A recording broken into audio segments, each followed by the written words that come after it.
Assalamualaikum warahmatullahi wabarakatuh. Saya dari kelompok 12 akan menjelaskan mengenai materi praktik menulis artikel ilmiah. Ada 3 poin yang akan dibahas, yaitu 1. Mengembangkan kerangka pendahuluan dan isi. 2. Membuat penutup. Dan 3. Ketentuan umum penulisan daftar pustaka. Yang pertama yaitu mengembangkan kerangka karangan pendahuluan dan isi. Kerangka tulisan ialah rancangan sistematik yang memuat tentang isi tulisan yang akan ditulis.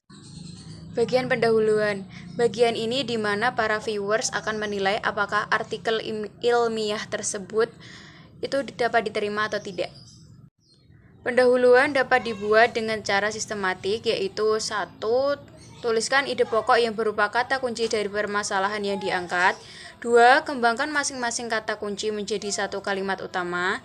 3. Kutip pendapat ahli yang relevan dengan topik. 4.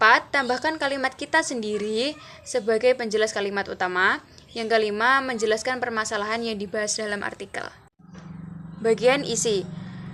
Bab 1 pendahuluan terdiri dari 1. Latar belakang masalah, 2. Rumusan masalah, 3. Batasan masalah, 4. Tujuan penelitian, 5.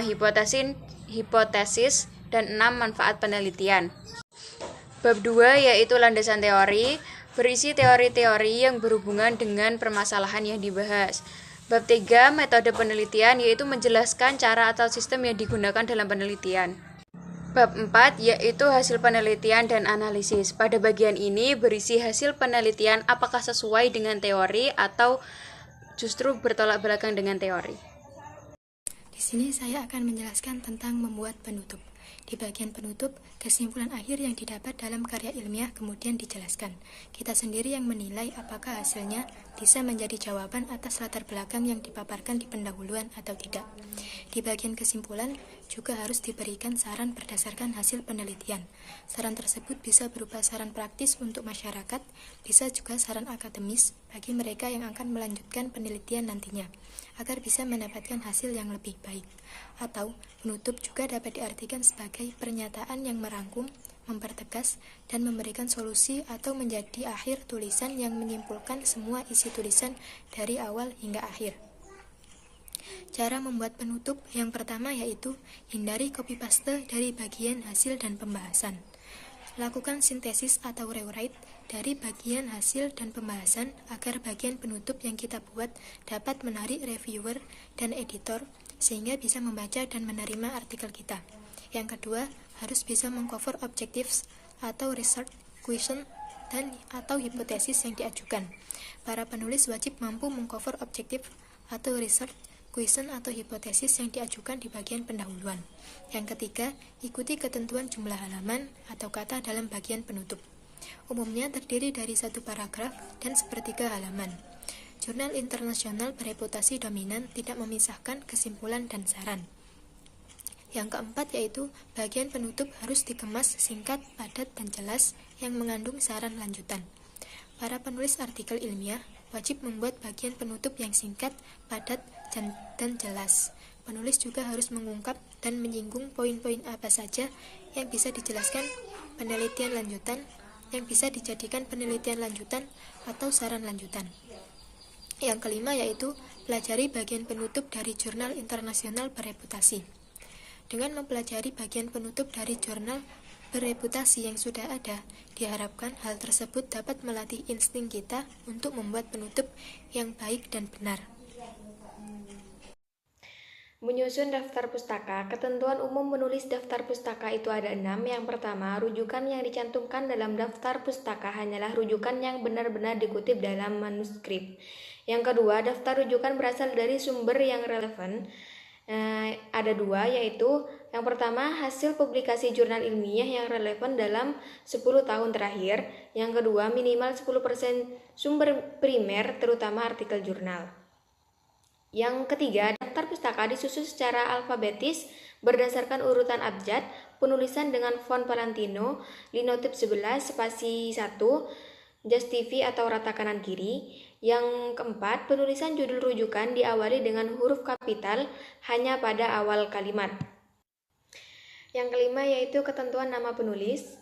Nama yang ditampilkan adalah nama akhir atau nama keluarga, penulis diikuti dengan singkat nama awal dan nama tengah jika ada. Jika penulisan lebih dari satu orang, maka cara penulisannya sama.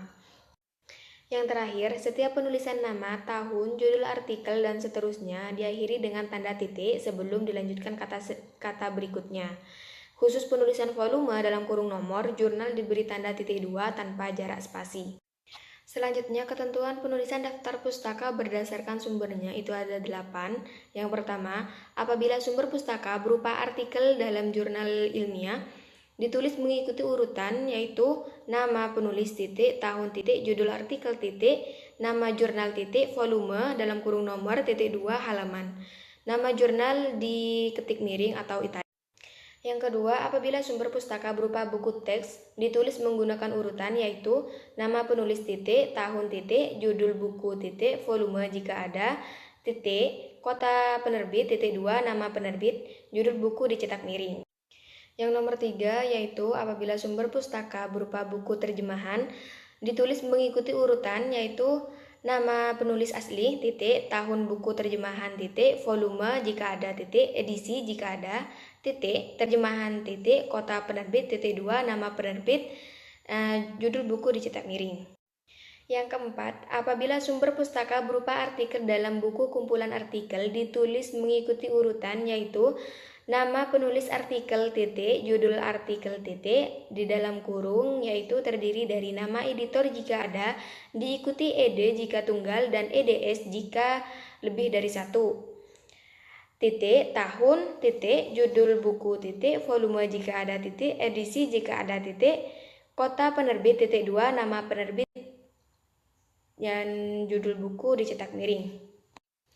Yang nomor 5 yaitu apabila sumber pustaka berupa artikel dalam proceeding, ditulis mengikuti urutan yaitu nama penulis titik, tahun titik, judul naskah seminar titik, judul proceeding titik, tempat penyelenggaraan seminar titik, waktu penyelenggaraan, judul artikel dicetak miring.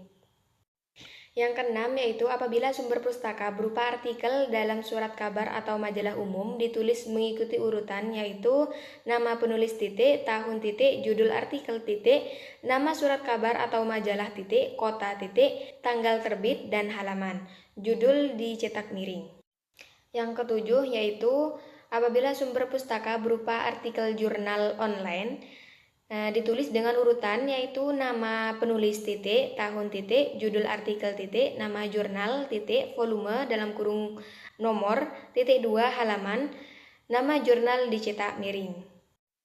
Berikutnya yang terakhir yaitu apabila sumber pustaka berupa karya ilmiah dan tidak dipublikasikan, semisal tesis, skripsi, disertasi, dan laporan penelitian, ditulis mengikuti urutan yaitu nama penulis titik, tahun titik, judul laporan penelitian titik, nama proyek penelitian titik, kota penerbit, titik 2, instansi penerbit atau lembaga, ditulis skripsi atau tesis atau disertasi atau laporan penelitian dicetak miring.